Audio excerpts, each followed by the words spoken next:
Crispy और अंदर से सॉफ्ट सॉफ्ट और चटपटी। वेलकम वेलकम रूबी के किचन में वेलकम। मेरे प्यारे प्यारे व्यूवर्स को मेरा प्यार भरा सलाम। आज हम झटपट चटखारेदार मज़ेदार से नेपाली आलू बनाएंगे जो कि दाल के साथ बेस्ट लगेंगे, वो भी मेरे स्टाइल में। तो चलिए स्टार्ट करते हैं। अगर आपको मेरी वीडियोस अच्छी लगती है तो लाल सब्सक्राइब का बटन दबाएं, वीडियोस अच्छी लगे थम्स अप दें। तो यहाँ देखें मैंने एक बड़ा सा वॉक लिया है। बड़ा बर्तन लेंगे तो ज़रा इजी रहेगा और इसमें डाल देंगे अराउंड 6 टेबलस्पून के आसपास तेल।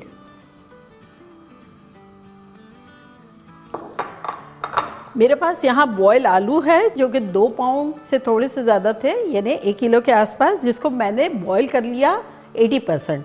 अब आपको दिखेगा 80% किस तरह है, क्योंकि काफ़ी हार्ड है सेंटर वाला पार्ट।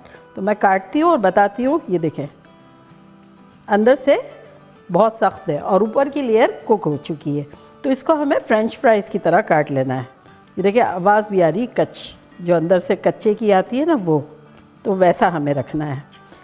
अगर आपके आलू छोटे हैं तब आपको इससे हाफ़ करके काटने की ज़रूरत नहीं है। मेरा चूँकि बहुत बड़ा था तो इतना ज़रूरत नहीं थी, तो मैंने काट लिया है। लेकिन आपको फ्रेंच फ्राइज़ की तरह काटना है। तो आलू जब बॉयल हो जाए तो छिलका निकाल के उसे थोड़ा ठंडा कर लें। तो ये मेरे भी ठंडे ही है। तो यहाँ ऑयल जो है वो गर्म हो चुका है, तो इसमें अब हम आलू डाल देंगे, उसको क्रिस्पी करेंगे।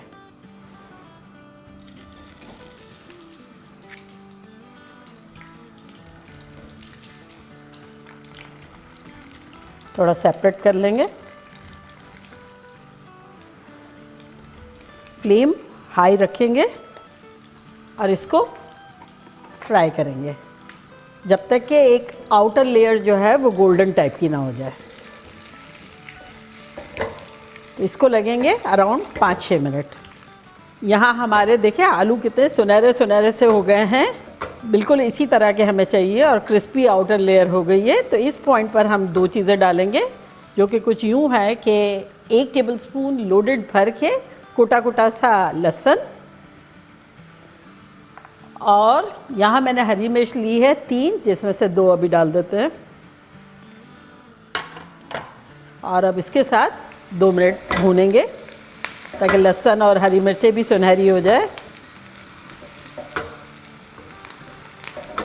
वैसे तो ये एज ए एपेटाइज़र भी बहुत अच्छा लगता है, लेकिन दाल के साथ भी बहुत अच्छा लगता है।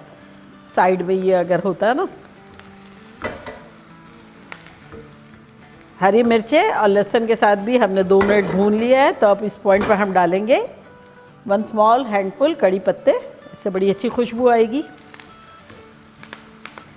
कड़ी पत्ते जो है ये मेरा एडिशन है, आपको डालना हो तो डालें, ना डालना हो तो ना डालें।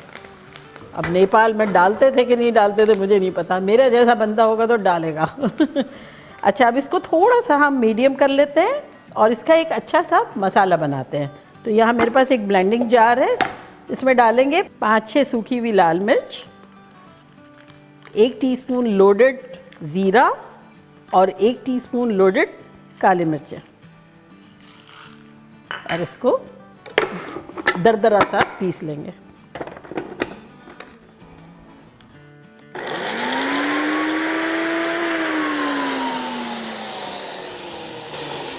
अब बाय द टाइम इसमें हम डालेंगे 1.5 टीस्पून नमक।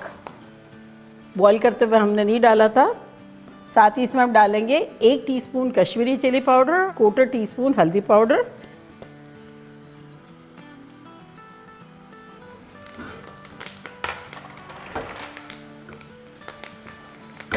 खतरनाक खुशबू आ रही है, खतरनाक।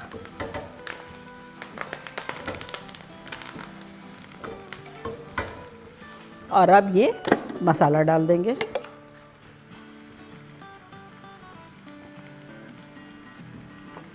आहा, अच्छे से मिलाएंगे और साथ ही इसमें डाल देंगे लेमन जूस 2 टेबलस्पून।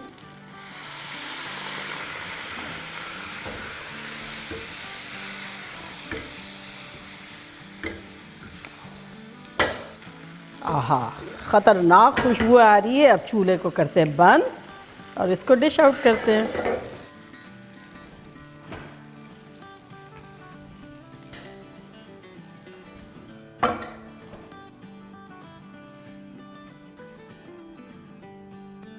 और आप ये जो हरी मिर्च बचा के रखी थी ना, ये छिड़क देंगे।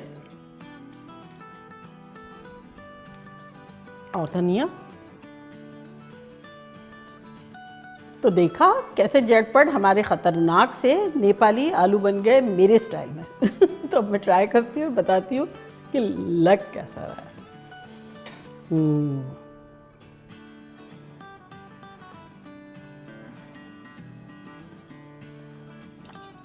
ऊपर से आउटर लेयर क्रिस्पी है और अंदर से देखें इतना सॉफ्ट है, ये देखें, और इस कदर चटपटा है। ट्रस्ट में आप लोग पागल वागल हो जाएंगे। गर्मा गर्म एज ए एपेटाइज़र भी बहुत बेहतरीन है, दाल चावल के साथ भी बेहतरीन है, मज़ा आ जाएगा। तो बनाना बनता है, तो चले जल्दी जल्दी जाए, बनाए, खूब मज़े करें, मज़े करवाएं। चलती हूँ, दुआओं में याद रखिएगा। इंशाल्लाह फिर लौट के आऊँगी सिंपल फन और ख़तरनाक रेसिपी के साथ। लव यू ऑल, बाय, अल्लाह हाफिज़।